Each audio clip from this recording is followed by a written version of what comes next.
Hello, everyone. This is sort of a re release of a podcast interview that I did. It's been over a year now. And well, the artist that I did this interview with just passed 1 week ago on April 20th.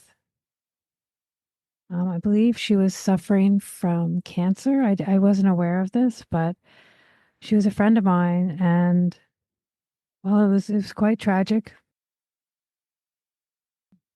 that this happened, and I'm just trying to hold it together. And I was just thinking that it would be nice to do a re-release of this interview because it was a really special interview. She is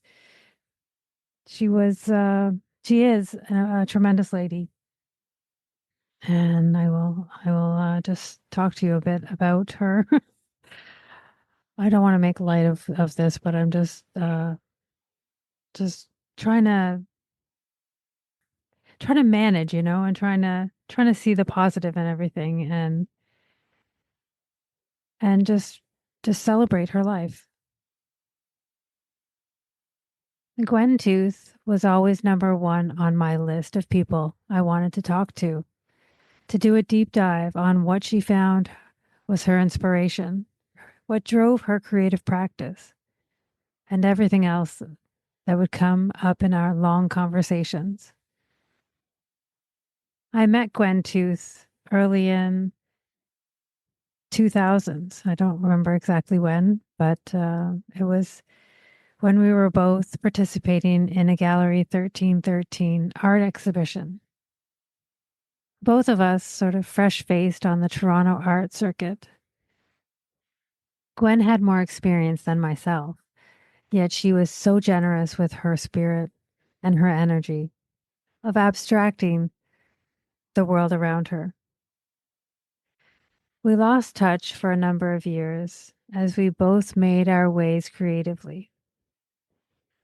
We met up a number of years later in Brampton, where we shared more group shows during the pandemic. I was reassessing my practice and my future goals. I was starting a new journey, creating not coming out right. I wrote all this the night I found out about it, so it's kind of messy. But I was starting a new journey, creating a podcast where I interview artists. This is where Gwen was my number one choice for artists. She had a piercing dedication to her practice, her abstraction, and her teaching her skills to others. She took a chance on me being my second guest on my Creatively Thinking podcast. I wasn't paying her, and there was no way of her even knowing if it would be any good. She believed in her talent, her skill, the creative journey she has taken, that this would be enough, that it would speak volumes, possibly for generations to come. Because one thing I have learned since I have been recording these interviews, they they begin with questions, but quickly unravel to tales and stories, forgotten memories, and intricate snapshots of detailed moments that make up the messy, fragile personas or characters we make ourselves to be. I feel very fortunate to have had the opportunity to know Gwen Tooth. Wishing now I had tended more closely to our friendship, that it could have grown and blossomed more than it did. She was a wonderfully caring, inspiringly devoted abstract artist. My heart goes out to her family during this difficult time. I am so grateful for the chance she took on me with sharing her life and her work on my podcast. I remember when we first when we were first getting started, she kept recommending artists she thought would be great for the podcast. Unfortunately, I don't think she realized some artists are just not ready for that. I am so grateful for the chance she took on me with sharing her life and her work.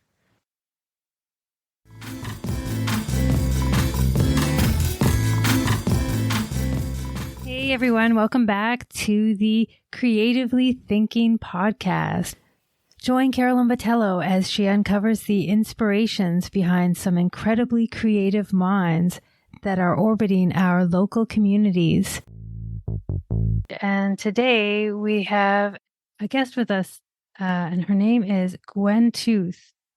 She is a expressionist painter, and we will just get started right now. So I'm so happy we were able to get our schedules lined up so we could have this chat. Your abstractions, or should I say more accurately, your expressionist paintings have intrigued me over the years as we have known each other since the early 2000s from Gallery 1313. Or is it earlier than that? I'm not sure. Okay. I've been at quite a few different galleries and cooperatives. Yeah. Yeah, just they kind of all blur together for a little bit. So, can we start from your beginning? I know it may seem a weird place to start, but I always want to know, what was an artist's initial inspiration to take them down this path? Was it working with your hands, being a visual thinker, or expressing yourself emotionally? Thank you for that great question. From the very start, I was an only child, a gift to my parents when they were in their late 30s. And both parents were school teachers. And my mother wasn't able to teach once I was born. Those were the different days then. She made a lot of things, and we made dinner mints and cinnamon buns, and we did embroidery, which was a lot of fun. In those days, we did the 7 days of the week on tea towels that she would order the linen and actually make the towels. Oh, cute. And then get the designs that you ordered from somewhere and put them on with an iron, and it would embroider them. So that was my first taste with sewing. And we used to make clothes, and she always had a lot of paintings and quilts around, which she'd done before I came along, because she and her husband lived in a country house, and he went out across the fields to teach in the morning and light the stove and everything, as I say, different times. So my mother and I had a lot of time together. And in fact, when she passed away and I was with her, I wrote a poem called Her Hands. And it was all about all the different things she taught me with her hands, which included playing piano. And I was given the chance to try her other instruments. She had a Hawaiian guitar. Wow. And she used to paint from calendars of the time. That's what they did. They had lovely pictures. I have a painting of her still of Anne Hathaway's house that she did from a calendar. And that's my early impressions. Many artists inspired me later on. Would you like to know some of those, or will we hold up? Sure, yeah. For many, many years, I was very enticed by Matisse. I could see that. Yeah. I went to OCAD before it was OCAD-U, and when it was. And one of my favorite teachers was Graham Contry. And he got sick periodically and had to have surgery. So his friends came in. And so I was fortunate to have as teachers Gordon Rayner and a brief session with Paul Sloggett. One day when Gordon came in, he looked at my work and he said, Matisse's cutouts are not the way they look in books. It's not just one cutout. If you go up close, there are layers and layers of painted paper put on until he gets the right effect. And he said, there's a show on in New York. right now, and would be lovely if you could go to see it. So I was working at the time, and I couldn't really afford to stay over, and I got the day off. I pre-booked my ticket. I flew down, got a cab to the show, saw the show, went back to the airport, and it really made a difference in my life to see them. And they were huge paintings, and you could see the many layers. So that was a real adventure. At other points in my art life, I studied with Brian Smith, who was a portrait and figure painter. And he said to me, your drawings are very strong. They remind me of Katz Kollwitz. And there are many ways to say her name, but a German artist who worked during both wars. So I thought, well, I tend to research everything. So I went out and got all the catalogs I could and read them and saw everything I could about her. And then I did a show in 2011 of black, white, and gray drawings of just figures inspired by her work. Mm-hmm. The reason, yes, I've always been interested in Expressionism because I've loved the German Expressionists from way back. And I used to study Munch. And also, there's a museum I went to some years later in New York City called La Galerie Neu, or Neu. It's New Gallery in English, but it's about half a block from the Metropolitan Museum of Art. Mm-hmm. And it's a beautiful building with paintings of all the famous paintings, including the one the movie was made about, a Klimt painting. Mm-hmm. So all of these little things build up layers in my sort of knowledge and intuitive toolbox within me, I think. Yeah, into your consciousness. Yeah. And I also followed greatly and went to exhibits where possible of the abstract expressionists. I did a series a few years back called Niagara Falls in Winter, and I had some really large paintings. And I started with some small sketches in different media. And then one night after dinner, I took one of my pen and inks, which I'd had enlarged to about 4 feet in width at Staples, and I put a grid on it, which I don't often use, and transferred it to a large canvas with a black paint on a brush. My intention was to do a black painting and then let it dry, and then do glazes of color to replicate the illumination of the falls at night. But once I had done this painting, I said, it's finished. I remembered that I'd been to the ABEX show at the Art Gallery of Ontario, and I took my granddaughters when they were quite young to that as well. And one of them said to me, Grandma, I listened to the video and Jackson Pollock did not do sketches first. He just started painting.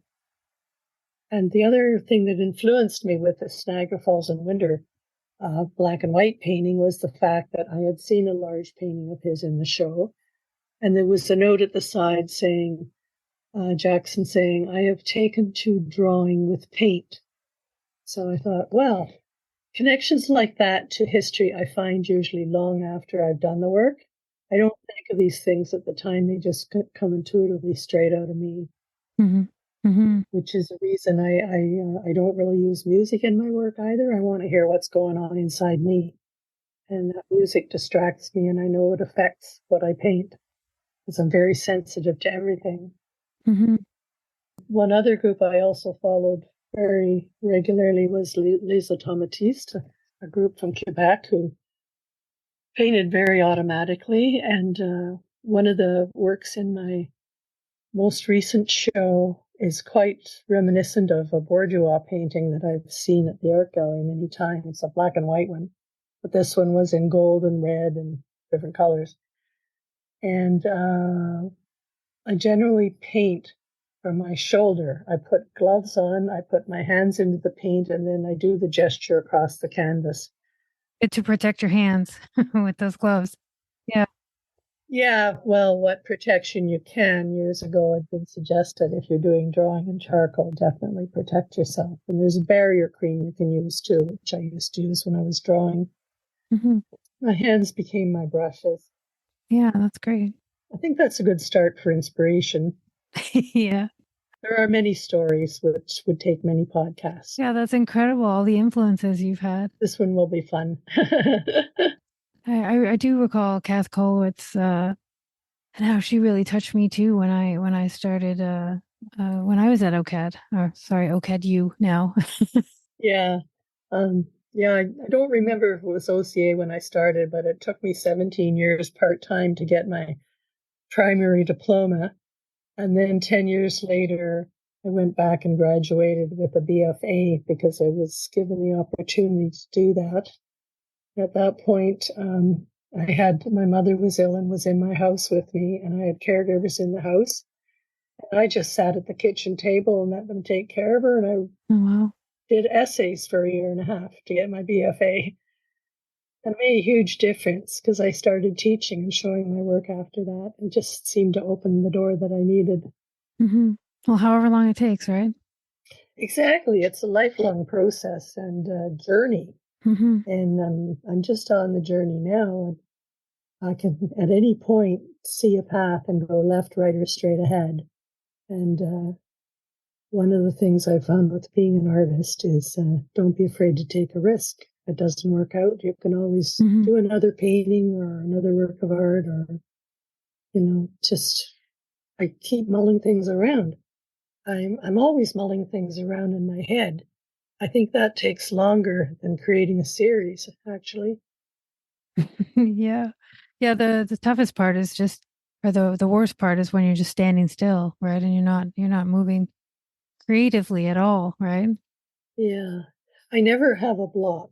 I never have artist block because I have tended to work in series, although I know that that's not the contemporary way anymore. When you go to the art schools, the consensus is more that you do each piece with whatever medium it requires to tell what you want to say. Mm-hmm. And I totally agree with that concept. Everything's becoming more multimedia and blurred. Yeah. But in my case, the series helped keep me on track. Mm-hmm. Out of one series, about halfway through, I would do what's called a transition piece, and Yeah. that would give me the clue for what the next series was going to be. It Yeah. just happened. I didn't plan it. You went with it. My the very first solo show I ever had, I was playing with seascapes with horizons at different levels, and eventually, about maybe 5 or 6 paintings into it, the horizon disappeared, and it's never come back in my work since. I just started focusing on the light and the play of sunsets and sunrises on the surface of the water. So at that point, the focal point of each painting became not arbitrary little spots around the painting, but the whole painting became the focal point. And that is the direction of some abstract painting. It's a difficult concept for some people to grasp, but when you see the work, everybody always loves the work. Yeah, exactly. So that's what counts. And I love it. I only do what I do. I don't, my main goal is to stay authentic. So from here, you realized school was your best way to accomplish becoming a visual artist. What gave you this impetus? Were you already aware of certain teachers and the knowledge you could gain from them? I was aware of a couple of teachers. I started out going, when my kids were babies, actually, to Humber College to night school classes. And so I got a basic fine art certificate. It included all the things I did later at OCADU as well. 3D design, 2D design. I studied watercolor and caustics. And prior to that, I had studied fiber arts. My very first course I took was in batik. And then I took a series of weaving classes and had various looms that I'm not using anymore, but still have around. And once I hit watercolor, I said, oh my gosh, this is much faster than the textile. Now, I love all media, and I love textiles. And I'm thinking of going back to incorporating some embroidery into prints. But the main thing is, I learned a lot from watercolor, which does have its rules, but also there are 100 different ways at least to approach watercolor. And I liked it when we got big and bold.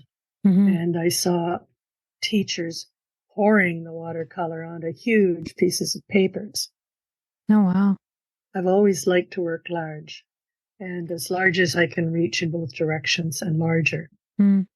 And also they have in watercolor a thing called the happy accident. So if you make a blob or spill the water in the wrong place, turn it into something else.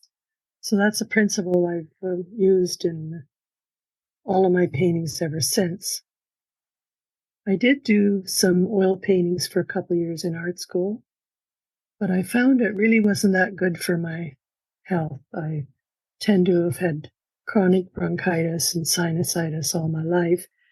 And when we used to paint the models on Saturday and Graham Cawtrey was there and play Miles Davis on the radio, it was a fun time. But when I'd go out across the street for coffee, I'd realize how full of fumes that room was, even with the windows wide open.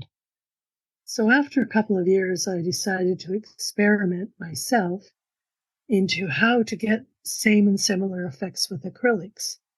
And I think the trick with comparing acrylics and oils is don't, because each medium has its own little tricks and tools. And one big thing I've learned in painting is that the materials will sometimes tell you what they want to do. So you end up having a conversation with them and with your canvas or your cradled board or whatever you're using at the time. And you may have an idea of what you want to paint, but if the paint wants to do something else, then you have to be able to take that happy accident and move with it. Mm-hmm. So one of the big advantages I found about going to art school was meeting friends and teachers with common interests. And I really wanted to get inside their psyche. And back to your question, was there any teachers I wanted to study with? I wasn't really sure if I wanted to go to art school. I was taking courses with some fabulous teachers at a place called the Etobicoke Art Group.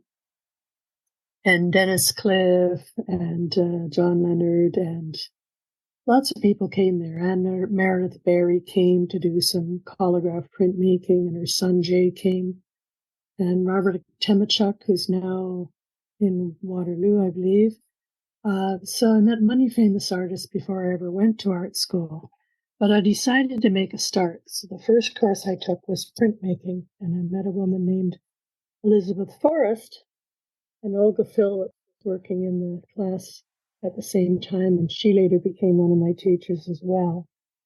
But the teachers whose work I knew of before I went were Graham Cawtrey, Gordon Rayner, and there were a group of them, but I saw their work at I think it was the Isaacs Gallery that used to be on Yonge Street until it moved into Yorkville. And I saw Graham's work and how he was dripping and doing the figures. And I said, I want to paint like that guy. I want to meet this guy. I want to get inside his head and see how he feels and thinks. Mm-hmm. So to me, like learning the skills of painting, you can learn them these days. You can learn a lot on YouTube videos. Yes. But in the old days, they used to have a set of paperback books called the Walter Foster series. And it's like how to paint a tree, how to paint a portrait. I used to have a bunch of them. I think I tossed them or gave them away somewhere in my process. Mm-hmm. But I have met a couple of friends that were artists that have become lifelong friends from my early days of life drawing in Graham Cawtrey's classes. One of them encouraged me to start teaching because I had such a nice way, she thought, of explaining things to people. And then I finally realized it took me years to figure out if I wanted to teach and what and how. So I eventually did. Mm-hmm. It was when I joined a cooperative in Brampton that I was on a committee that designed workshops and invited artists to teach. And one of the founding members of Beaux-Arts Brampton, Paulette Murphy, said to me, well, that sounds like a good idea, Gwen. Why don't you teach it? So that's when I started teaching. And my parents were both teachers, so it just kind of seemed to come naturally to me. Yeah, it just kind of fit. Yeah. So I designed my own course curriculum, and it just, Yeah. it's simple. People can get all frightened and scared of abstraction, but it's really very easy if Hmm. you take away all the riffraff and write it down to the essentials and boil it into some concepts, and then just use those as guidelines like anything else. The rules are just there to help guide you, and you can blur them and change Hmm. them if you can figure out how to make it work. Exactly. Yeah. And we'll be right back.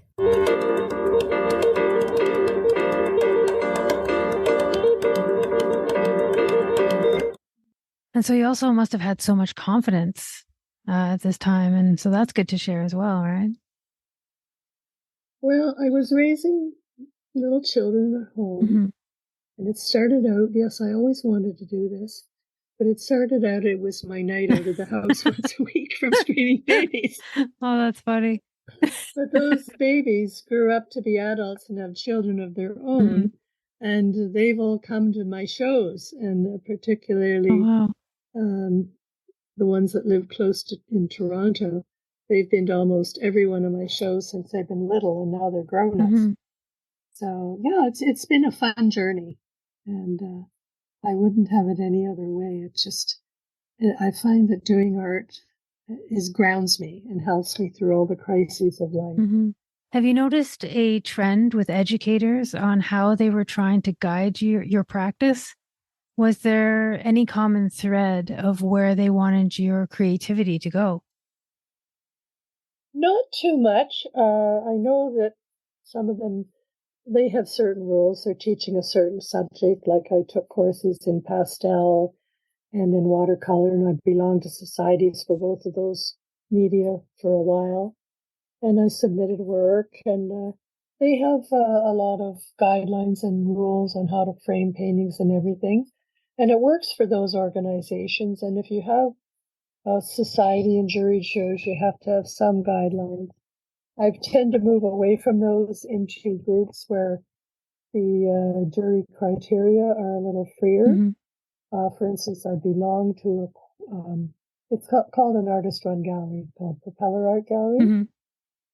They have beautiful walls. I just had a show. I have another one planned for a couple years down the road, and I Hmm. have full curatorial freedom to do what I want. And there are certain rules for keeping the walls nice and trying not to bash them to pieces. And people are pretty good at that. But you can hang things from the ceiling now, or you can hang a line across. And I generally, when I know what gallery I'm assigned, I do usually a maximum of 21 paintings. Sometimes they're quite large. Sometimes they're large and small in whatever shapes are available, especially during the pandemic. I painted on five Hmm. long, narrow ones that were, I think, 1 foot wide by 4 foot deep. And that was something new for me. I like in every series to try something absolutely new. Hmm. And so what I do before I have the show is I kind of visualize how the show's going to look and where the paintings are going to go. Hmm. And because there are different events in the gallery, I visit it many times. So when the paintings are done, I have a fairly small space to work in. I have to imagine them on a distant wall because I don't have a huge studio. When I get them there, I kind of know where I'm going to place them, and we start hanging.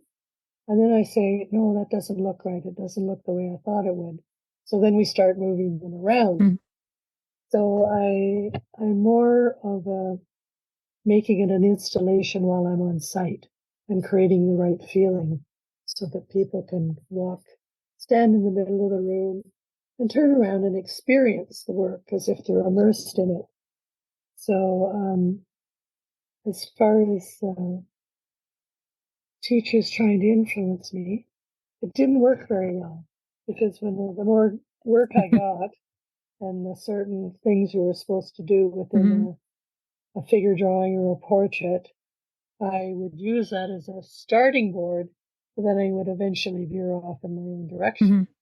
So everything At that point, I probably didn't really need to have any teachers anymore. But we artists are susceptible to wanting more and more information all the time. And the other benefit of having art friends is when they tell you, you don't need to do any more of that, you need to start teaching. You don't need to travel to any more museums. You need to just get down and get busy and work. Mm-hmm. And basically, I eventually did that. I traveled many places around the world after I had an early retirement from work, and on painting trips, art-focused trips. Mm-hmm. I first traveled with my mother on sort of the general grand European type tours and saw a lot of Europe and Asia, but it wasn't really art-focused, but it introduced me to travel. And my mother did believe as a teacher that travel was the greatest way of learning. And I agree with that too. The things I've experienced are within me and I can remember them all pretty well. I just hope I keep my memory and can always remember those things. But it's somewhere it's in there intuitively within me. There was an artist, Yeah. I can't think of his name right now, but he ended up with dementia and Alzheimer's. And he could still paint because he was working from a different part of his brain than when you're recalling names and so on. The right side, right? Yeah, the right left brain thing. Yeah. Yeah. Yeah. So, can you expand on your thoughts about art schools? How some gallerists prefer artists who figure it out on their own outside of the rules in school. How do you see the rules in school? Are they helping or hindering your creativity? I think, as I mentioned before, I was afraid to go to art school in the beginning. Yeah. I had my own sense of color and I didn't want the color theory to destroy that. Mm-hmm. But I managed to get through the color theory course. And there are parts of it that I use to this day. And it's more along the side of the Fauvist tendency for bright colors and of there's a principle of inherent values where if you could do a painting with a grayscale and then put those same values of color on top of that. And there was a teacher who used to teach that way, not at art school, but John Cabin. He's passed away since, but I just work directly with the values of the colors straight out of the tube. I buy quite expensive, high quality paints, Mm-hmm. and sometimes I just don't want to mix them. I want to use that color. Mm-hmm. But if I'm doing a series where I want to blend, I'm perfectly capable of doing it and have done it. Mm-hmm. So it's a matter of pulling out the tools you need for the specific work and series. Mm-hmm. I guess the main idea is to learn the rules, keep some of them, and only use a couple at a time, and figure out how to break them successfully. As I mentioned before, when you move to full abstraction and talking about the surface of the water, as many of my series have, it's about the light reflecting on the surface of the water and the energy on the top of the water, whether it's a calm day or a stormy day. Mm-hmm. And the horizon line disappears. It just becomes the whole painting becomes the focal point Mm-hmm. because you're looking at one small spot, like you're zooming into that. Mm-hmm. That's one of my sort of three main principles of abstraction. Mm-hmm. We're also familiar with zooming in now with our portable cameras, portable phones. Yeah. If you take an object and you zoom in, for Mm-hmm. instance, on a teapot, and you only end up with the spout and a part of the handle, then that's simple shapes, which can be turned into an abstract painting. Mm-hmm. Now, that's not a busy one where you're using all your muster and drips and everything. That's a more controlled painting Mm-hmm. where you're focusing on patches of color. And you got to get the color just right. And sometimes just a tiny little bit of a complementary color or something put in one little spot on the painting and maybe a couple others somewhere else. It just makes the painting or finishes it. And that's kind of taking focal points to an extreme or it's bringing in principles of design where you might have a big object on one side of the painting and a couple smaller ones on the other side. When you said it's a memory you carry with you, do you mean the visual memory of the ice hanging down the branches? Do you mean the experience with your husband getting to the falls in winter, or your mind storing the visualization of the ice branches where you were doing the Niagara Falls? Niagara Falls in winter one? Yeah, the Niagara Falls in winter. Yeah. We love going to Niagara Falls. We have photos of it in winter with icicles off the trees, and I've been in the fall and walked along the rapids, and I did a series before the winter series about whitewater rapids. And you walk along there and you could just feel the power of that water. If you happen to drop over the edge, you're gone instantly. That's the end. So it's amazing power. But in the winter, the falls don't always look pretty. I took videos and I took pictures, and sometimes that ice at the bottom of the falls, the horseshoe falls I'm talking about, it's kind of dirty and rugged looking. And some of my paintings in this series, I kind of incorporated that into them. And I did use, after I did the sketch of the whole section of the falls, for some of the abstract pieces I did later on, which were quite large, I zoomed in to a small portion of the falls and highlighted and started to focus on the way the light was reflecting against them. So one of the paintings is got pinks and oranges in, which is kind of the lights of the fall, the autumn. And the blue and green ones are kind of more of the ice, and there's a different light shining on the falls in the winter. It's not necessarily as happy a light. No, it's not as warm, not strong. Yeah.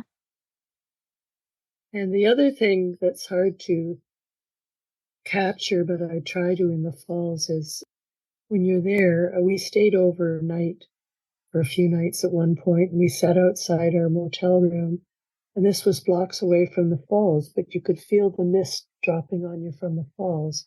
So to capture that feel of that mist in the work is another thing that's it's there, but it's not. And I don't plan to do these things, but I kind of have an idea of how I want that to come out. It just comes through you, right? Yeah, it does. It just it happens. I have very few failures in my paintings because I walk them around in my head so long, and then I get my paints and my supplies ready, and when I actually execute, I do it quite quickly. That's good. And I also have a room at home right now where I can put on one layer, and if I need to, I can let it dry for 5 days and cure naturally. I never use blow dryers or anything like that. Then I can come back and I can look in for 5 minutes and say, looks good. Or I can come back and say, oh, I better come back and visit that later tonight and put on a such and such. Or it might be just a brush stroke, or it might be a whole glaze over the whole surface, or a colored glaze over part of it. Anything is possible. One thing I did want to say is that if you're doing something that comes from a landscape or a seascape, go and visit it many times so that it becomes so familiar with you that it becomes ingrained in your spirit. And then the work will come out. That might take years. It might percolate for a very long time. All of those things, yeah. Yeah, exactly like you were just saying, that you visit the landscapes or seascapes so many times that it just becomes so much part of your consciousness that it just then comes out of you much easier. Yeah. It's really all of those things. Seeing the actual image is only a trigger, but what is really important to me is that it's what's inside me that comes out intuitively. And all those snapshots you've taken, like you said, probably thousands of them, and then they're just snapshots in your psyche that just stay there until you're ready for them to come through you and come out of you into a painted form, right? Exactly. And in the beginning, I figured out I had to take my own photographs of everything because there are always these copyright issues. Don't use anybody else's photo. Mm-hmm. So I've always used all my own things. And I've got thousands of photos, but I found I don't really use them. Just taking the photo it's the act. It sort of ingrains it in my internal psyche. It may not come out for years later. Um, so I've been going to the falls for many years. It wasn't till one day I said, hey, I'm ready to paint about these. And that's years later. So it settles within you or percolates, as they say, until it's ready to come out. Mm-hmm. Yeah. And what they are is a lot of artists now are showing their photographs. I had never thought of that. It was just part of a process. Like for me, it was a journal because I've never journaled a lot. I'm not one of those people that sits down and journals every day and does little sketches. I do them periodically and for certain series. And right now I'm working on some printmaking with small prints. Mm-hmm. And printmaking has become easier in many ways. I love working on the traditional copper plates, but copper's become quite expensive. So I now have access through Open Studio to some very light aluminum plates, which I can literally draw on and have a plate ready in like 5 minutes. I work very fast, but those ideas have been in me for a long time because Or it's time to just let it percolate. Mm-hmm. Mm-hmm. they were used in my last show, and I just took something from that and created some new work. So I have 2 plates ready for when the next time I go, I can just play around different colors and try things. Mm-hmm. Mm-hmm. Yes. And I have an entirely new idea, which I haven't totally worked out yet for what I might show the next time, because I'm primarily an acrylic painter, but I also have worked in many different media. So it's a matter of knowing when to bring those tools forward and use a different media to express something. Yeah, it must be also part of how you were saying that you're painting with your shoulder. It's like a whole, uh, like the whole movement of painting is so large on these larger works that that's most likely how the musicians can see the movement and the energy and just the spirit of the whole painting coming out of the paint, right? Yeah, I'm just going to play with it over the summer. Mm-hmm.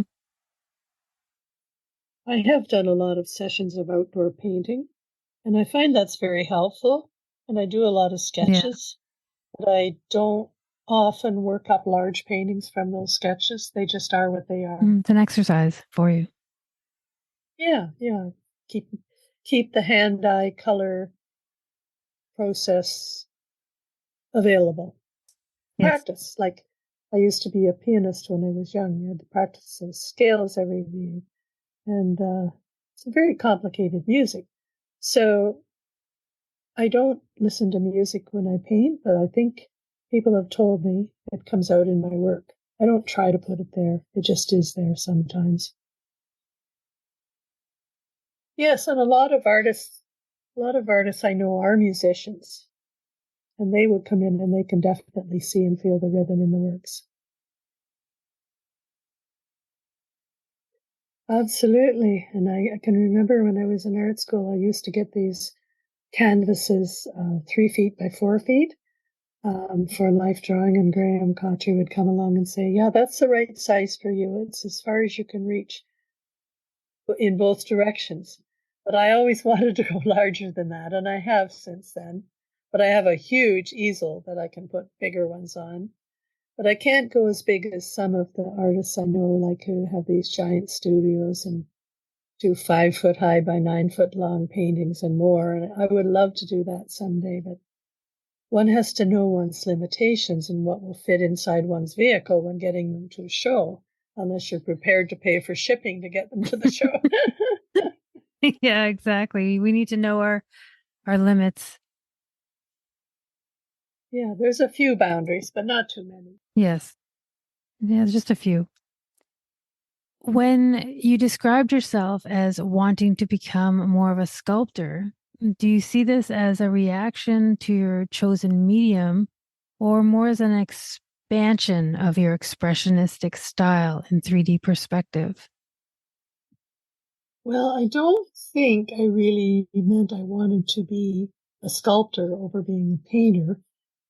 I've always done some sculpture at art school, and at Central Tech I went and did some large figures, and I did a smaller bust that I really love. The big figures, I just can't work that large, so I would need to work with someone on that. But I do like the hands-on part of sculpting. And we'll be right back.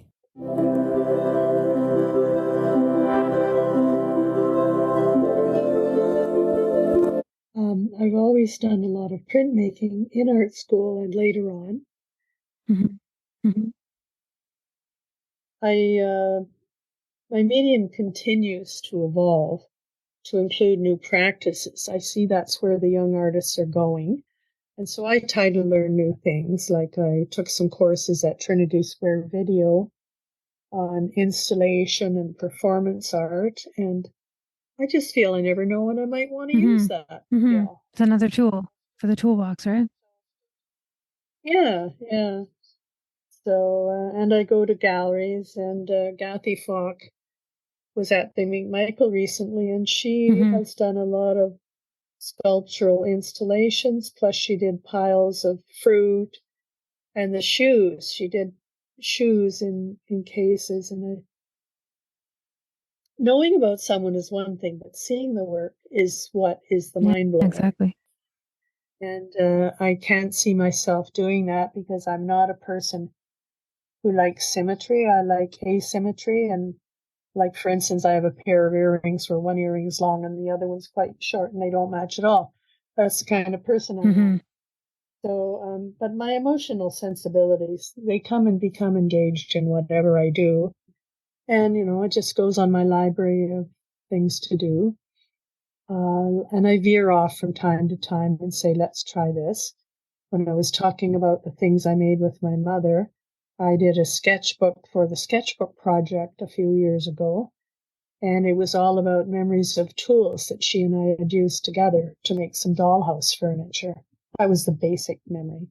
And there were other tools. And from that offset me on some drawings of saws and hammers and things that were very non-traditional. Mm-hmm. And I've seen traditional artists do beautiful drawings of tools, and I can do that too, but I choose not to. Mm-hmm. So making art is a choice as to what you tackle. But knowing it all is good because you have a big toolbox out there that basically, if we know it all, we can do anything if we put our minds to it and our spirits. Yeah, exactly. When you were speaking about not staying too long with teachers because you don't want them to affect your thoughts and style, can you expand on this? Because that is what I thought teachers do. They teach us a new way of seeing. I guess the answer to that is it takes a long time to find the teachers that are right for you. And I encourage young people that are starting to paint or draw or whatever, if they're not happy with what they're doing with one teacher, to, if not dropping that teacher, move on and try another one, add someone else to their repertoire. Because eventually an artist and a teacher click and you find the ones that are right for you. It's the same as when you get to a different level and you want to show in a gallery. You need to be able to cooperate with the gallerist. The artist and gallerist need to work together.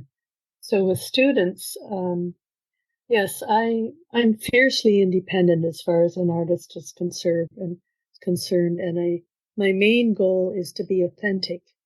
I have not ventured into the world of fine art prints at this point. Maybe someday I will when I can no longer work and do large works. But now I'm focused on doing original work.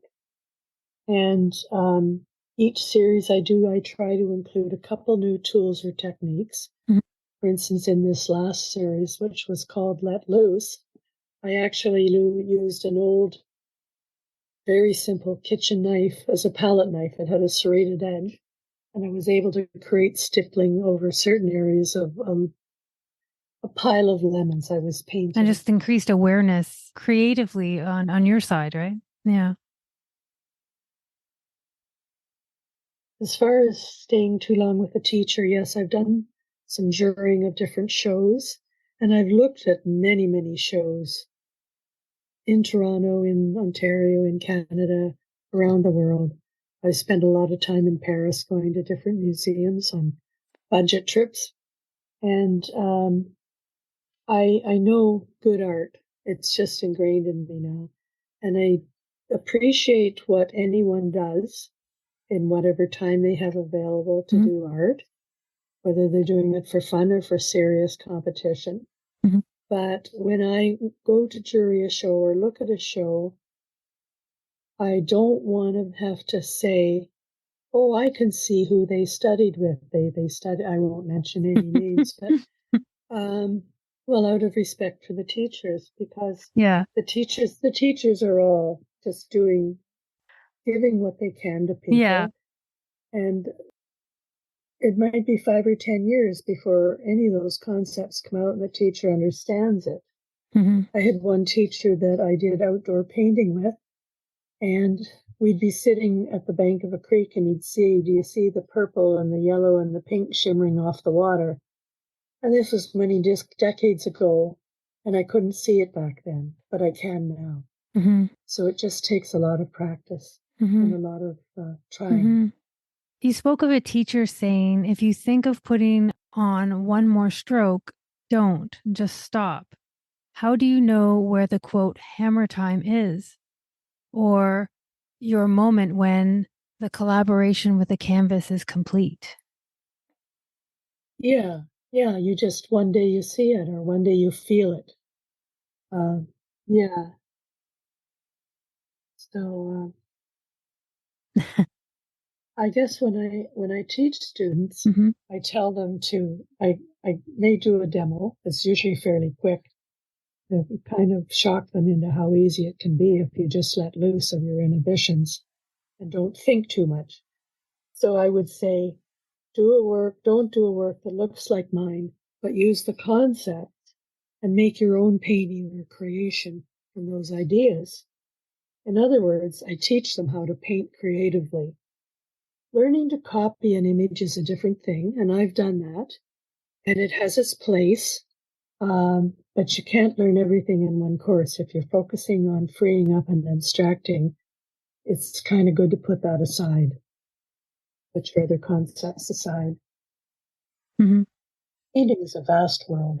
The art world, you could just spend every minute of every day on it, and I would if I could. Well, I just know now, but it took me many years to get to that point.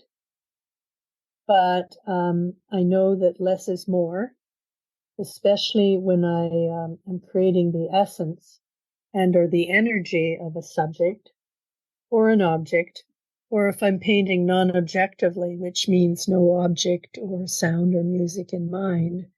You're talking about dealing with colors and shapes and forms only. But it's very difficult to achieve that level. I feel there's always some blurring between those concepts, and I don't like students or myself to get hung up on any of these. If I have trouble myself, which is not that often anymore, I go back and think about those things. But it just takes a lot of years of trying different things. And I often look at things like I do have underlying structures in my work, but I don't intentionally put them there. Maybe they come from the days when I took courses in how to paint a landscape or a seascape, or where to put the horizon line, or where about to put the focal points. And then there's always what light is the direction coming from. But if you're, in the case of a painting of a surface of the water, the light is coming from above and is focusing down on the whole painting. So that really jars the some of the traditional rules of art. You have to prepare to free your mind up to new concepts. And that's the hardest part. When I teach a 5-day course, it takes to the end of day 3 before I see breakthroughs. Most people don't loosen up right away. 1 or 2 get it the first day. Others come and they just want to paint with the group, and I help them with what they're doing. But other than that, things like the golden mean or intersection of lines in a grid, they can be useful to know. And they used to say, if you put your focal point or a special like lemon in a still life at the intersection of that grid, then and something else of lesser maybe value, and on the other grip intersections, your eye will be led around the painting. And this is a very good principle. No, I was just thinking for a minute, trying not to think. Thinking is very dangerous when you're talking about art and painting.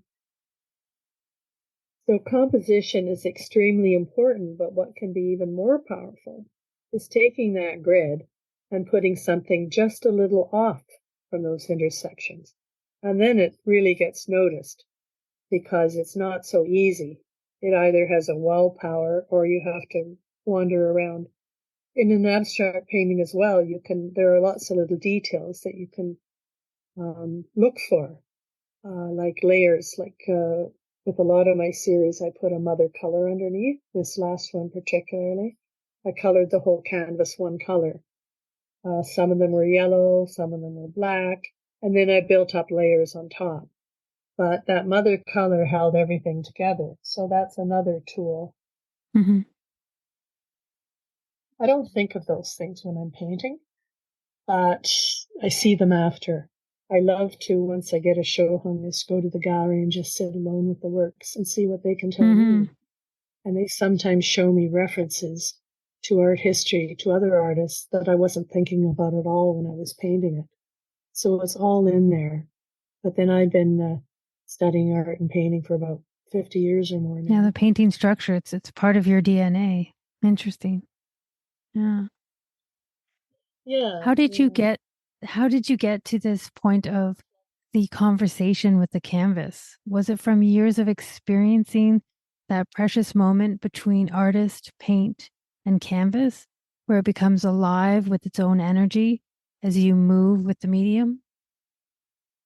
That's a difficult question to answer, but I think it comes from just having many different teachers, not only in art school, but out of art school in later years. After I graduated from art school, I wanted to expand my horizons further, so I started looking at artists on the net and found artists that I was drawn to.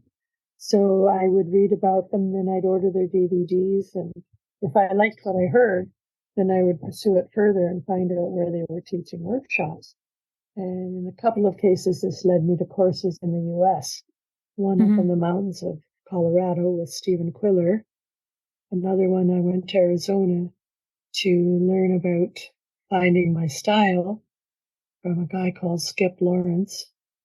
And then I went to Hudson River Valley Art School to study with Robert Burridge, and he was a great painter on loosening up and doing big paintings on the floor and pushing paint with brooms.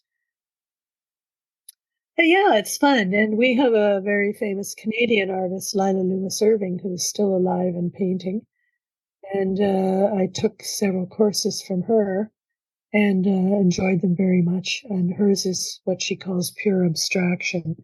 So she has a place in her studio where she pours some paint for a few hours a day and then watches it dry or see what direction it goes and may guide it. And when I took from her, we did very basic exercises on first quarter pages of watercolor on just simple shapes, maybe 4 to 5 shapes in black, white, and gray. Or we worked in black and white for about 3 days. And then after that, we went to a half page. And then we went to full page. And then we moved into color near the end of the course. So those are all exercises but they're exercises that give you the structure to loosen up and forget about them. So, and I have great admiration for her. I studied 4 different times with her, but she Yeah. used to joke and say, you people don't need me. And maybe we did, and maybe we didn't, but we enjoyed working with Yeah. her and doing things together, and it gave us a focus. So I never like to get too tied down to anyone. So I always at some point know that I want to learn something else to make my work unique. You can always say you studied with different people, and I must have 20 or 30 names listed on my detailed resume. I have about 9 or 10 pages, and then I have a 3-page version that is all they want when you apply for a lot of things. In some places, is a 1-page one, so you really have to edit it out. The main principle with the way I paint is put something down and then respond to it, and then repeat. It's like a recipe. Just keep painting, and don't be either be fast or don't be fast. I don't often go back and do corrections. Because then it becomes overworked. You have to be daring and just put it down. And in some cases, if you don't want the colors to blur and run, you've got to stop after one color and let it dry for a few days. Because I often use quite thick paint. But wait a minute. So I don't want to have a mess. I want it to all dry naturally. But wait a minute. Don't you do glazing too? And so that creates like multiple layers. I can do glazing. I do glazing on some. That's a skill I learned from originally, the first time was from Graham Cawtrey, because he went to Spain and Europe and he looked at El Greco paintings, and he used a lot of glazes, and he taught us how to glaze just parts of the painting and then come in with opaques and then glaze other areas. So I took it to my own extreme. I glazed the whole painting with sometimes a hint of color just to change it and then add other layers. So you take what other people show you and then you try to make it your own. All the time I do that. Or part of what they've shown you. Yeah, but I like to pay recognition to these people when you don't always remember where everything came to, but it's important to try. So the meditation with the canvas kicks in when you just look at it, and your eye gets so attuned to colors. After working with color for many years, you know what color it wants. Sometimes it may be a compliment that it wants. Yeah, exactly. And then, of course, there's the realm of tertiaries, Mm-hmm. which is available for accents. Tertiaries being, the primaries you mix to get secondaries, and then the secondaries you can mix to get tertiaries. And I may have that a little bit out of whack, but I have huge color wheels that I carried in my classes and I have at home, that if I want the exact reference, I can go and check it. When you spoke of assimilation of your travels and your suitcase of tools to advance your art career in your Let Loose catalog, what were the ones you chose to focus on currently? Did you notice if any experiences somehow fit easier and or better with certain techniques, or was it trial and error? I kind of knew what I was going to be doing. I had the year before been working on just some sort of happy pandemic experiments, and I did smaller paintings of lemons and flowers and paper cutout dolls. It's something I'd always wanted to have time to fool around with. So I cut out these paper dolls, and when you open them up, there's a strip of figures. Mm-hmm. So I used those on some small canvases and did them in different colors. So out of those came the figure series. First tool I used was the mother color. So burgundy was the color that was underneath the figures. Mm-hmm. And I also experimented with metallics, and acacia iron oxide has some texture. And I had a gold paint. I had some silver as well. Mm-hmm. I put down a mother color of burgundy and made sure some of it shows throughout the painting. And then I used a acacia iron oxide, which is a textured painting. It's kind of like a color of pewter. And then I had some silver and some gold.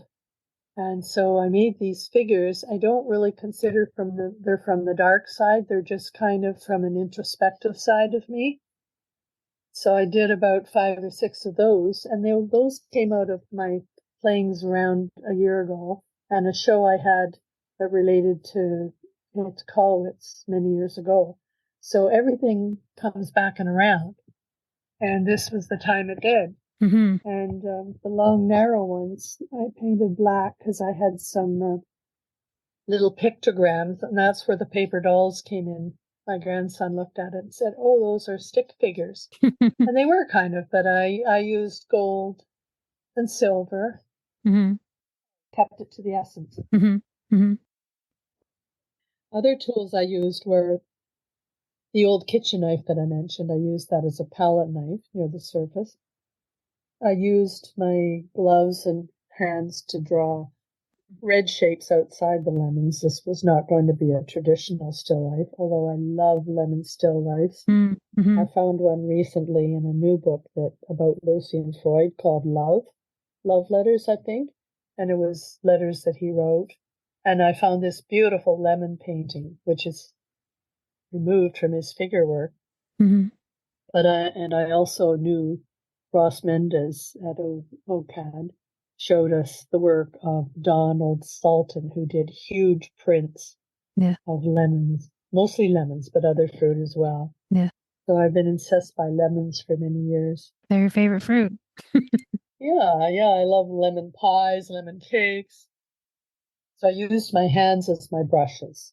When I put the gloves on, my hands become the brushes or the direct communication with the canvas. And the other thing I did on the final accent on that, the one of the peaches that's on the show cover, was I looked in my box of tubes. I collect these different colors. When I see them, when I walk into an art supply store, it's like candy, and I say, "Oh yes, I've got to use that color in something." Mm-hmm. So I had this one. It was kind of a pinky coral, so I used that for the final accident. And that was straight out of the tube, and I applied it, pretty sure with my fingers. Yeah, for the accents. I feel it was my best painting. It was the last one I did of the series, so it was number 21. Well, there you go. That must have been it. Yep. That was the one to finish off the series. Well, great speaking with you today, Gwen. Oh, my pleasure. It was really nice. Yeah. Yeah, really nice to hear your thoughts on your artwork and what inspires you and just we should do this again because I'm sure there's, like you said, there's so many different podcasts we could do about really everything. Well, yes, there is, and I have stories about many trips I've been on and how they influenced me. I went to India 4 times after I retired from work. And out of that, it was many years before a series came out that I realized it was about India. So I had a series called Indian Variations, I think I called it. So there's all kinds of things, and new things will happen. So thank you very much, Carolyn, for this opportunity to share my work and my feelings with other artists and listeners. No problem. Yeah, no problem. So, that's it for our podcast with Gwen Tooth today. And thank you again for all that you were sharing with us today. And look forward to talking to you again in the future. Same here. It was a pleasure. All right. Thanks so much, Gwen. Take care. You too. Okay. Bye. Bye for now. Join me next time as I go down another rabbit hole with another creative professional on their insights, their inspirations, and their ingenuity.